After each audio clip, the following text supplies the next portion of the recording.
आप सबका स्वागत है।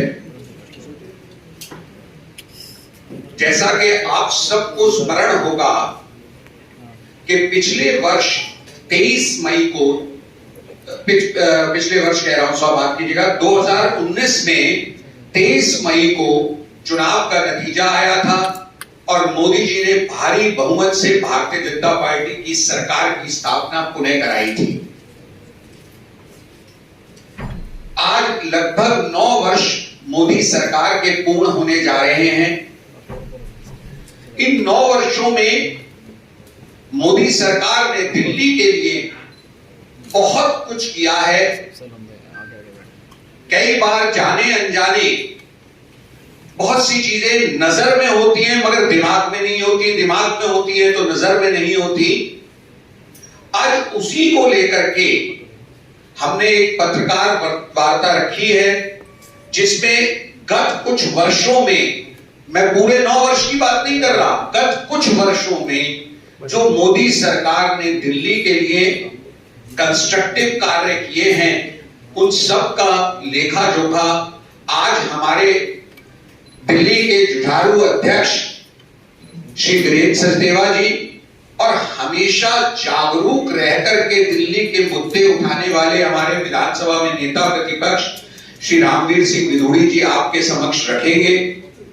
इस पत्रकार वार्ता में हमारे साथ आरटीआई से बहुत सारे मुद्दे निकाल कर लाने वाले हमारे साथी प्रवक्ता श्री हरीश खुराना और मीडिया रिलेशन विभाग के सह प्रमुख श्री विक्रम मित्तल जी भी हैं। मैं अध्यक्ष जी से अनुरोध करूंगा प्रेस वार्ता को प्रारंभ करें। नमस्कार साथियों, विषय प्रवीण जी ने बताया आपको, हमारे देश को आजाद हुए 76 वर्ष हो गए और जब हम इस पूरी यात्रा को देखते हैं विशेष रूप से इस 9 वर्ष का जो कार्यकाल है, माननीय प्रधानमंत्री जी के नेतृत्व में भारत ने विश्व क्षितिज पर जो अपना स्थान अर्जित किया है वो अद्भुत है।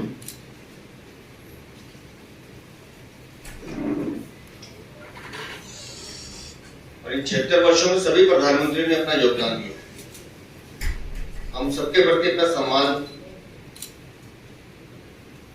रखते हैं, लेकिन इन 9 वर्षों में जिस तरह से हमारे देश की स्वीकार्यता पूरे विदेश में बढ़ी है उसके छोटे छोटे उदाहरण अभी हमने कुछ ही दिनों में देखे।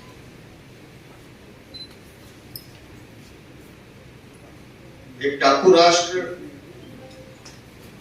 पपुआ न्यू गिनिया के जो राष्ट्रीय अध्यक्ष हैं, जब वो माननीय प्रधानमंत्री जी के आगे बढ़कर चरण छूते हैं तो हर भारतवासी का गर्व से सीना चौड़ा हो जाता है। उन्होंउन्होंने प्रधानमंत्री का सम्मान तो किया, पूरे भारतवर्ष का भी सम्मान किया। ऐसा हमने पहले कभी नहीं देखा। ऑस्ट्रेलिया के प्रधानमंत्री जब माननीय मोदी जी को बिग बॉस कह के बुलाते हैं, ऐसा हमने पहले कभी नहीं देखा। अमेरिका के राष्ट्रपति उनसे ऑटोग्राफ मांगते हैं कि आप हमारे देश में इतने लोकप्रिय हैं कि हमारे पास तो जगह कम पड़ जाती है। जब इतने बड़े देशों के राष्ट्राध्यक्ष, रूस हो, अमेरिका हो, इंग्लैंड हो, मतलब कई देशों का नाम ले सकते हैं, हर जगह वैसा ही स्वागत, वैसा ही मान सम्मान, ये हम सब भारतवासियों के लिए गर्व का विषय है। और इसलिए हम बार बार कहते हैं कि माननीय प्रधानमंत्री जी ने विश्व पटल पर हमारे देश को वो स्थान दिलाया कि हर भारतवासी अपने आप को गौरवान्वित महसूस करता है। जहां तक विकास कार्यों की बात है, दिल्ली में माननीय प्रधानमंत्री जी के नेतृत्व में लगातार कई कार्य, उसका संपूर्ण विवरण हमारे नेता प्रतिपक्ष भी आपके सामने रखेंगे। मैं कुछ चीजों का जिक्र करना चाहता हूं। जिस राजपथ को हम वर्षों से देखते आ रहे थे,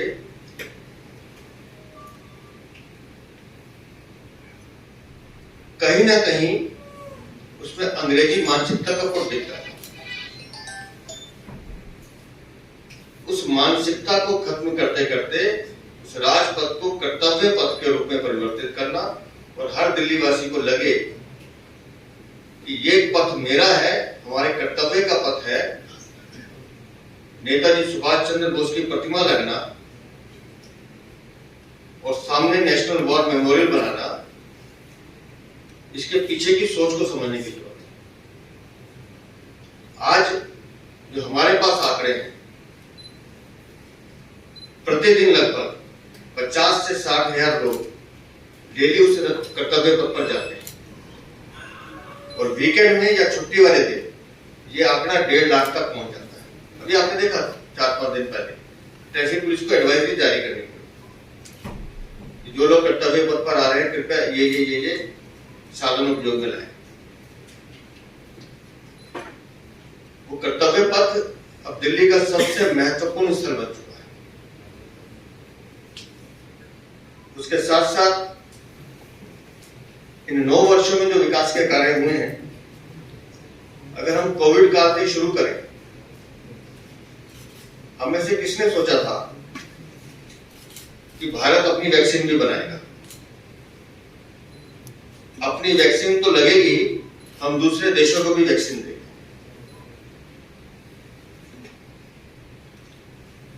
खाली दिल्ली में 3 करोड़ 70 लाख लोगों को वैक्सीन लगी है। और जब कोविड आया था, कितना उस समय भयानक माहौल था, हम सब घबराए हुए थे। लेकिन प्रधानमंत्री जी ने बीड़ा उठाया,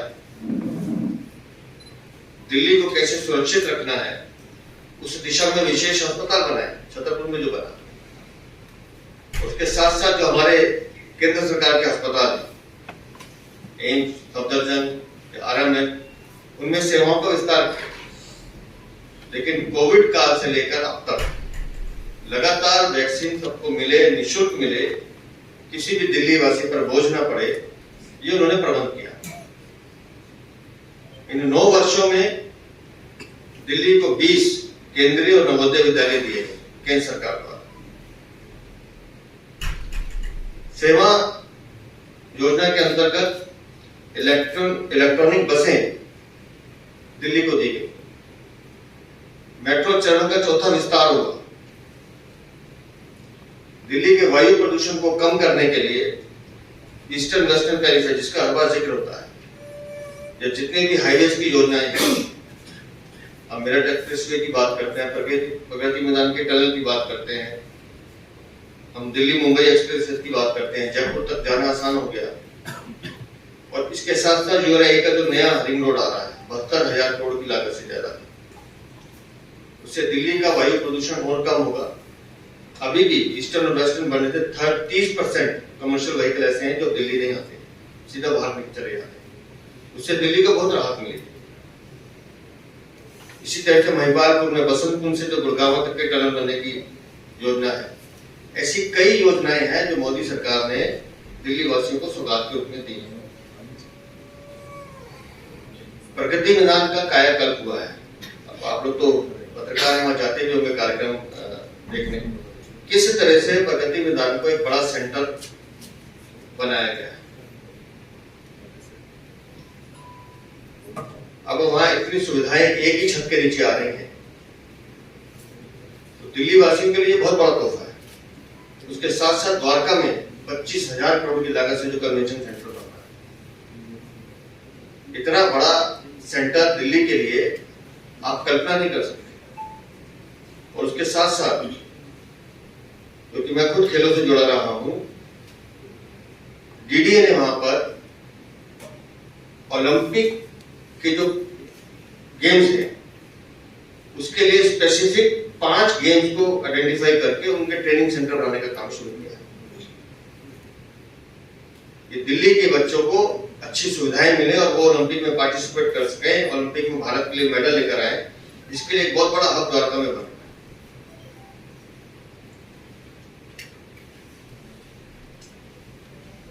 यातायात पुलिस को कैमरे देना हो,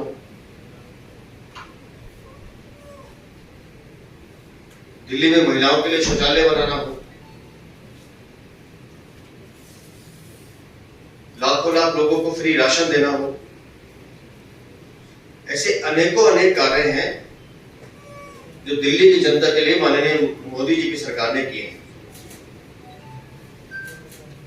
और मैं विशेष रूप से, क्योंकि आज हम उनके 9 वर्ष के कार्यकाल की उपलब्धियों का जिक्र कर रहे हैं, तो बड़ी सकारात्मक सोच के साथ एक टिप्पणी करके अपनी बात खत्म करता हूं।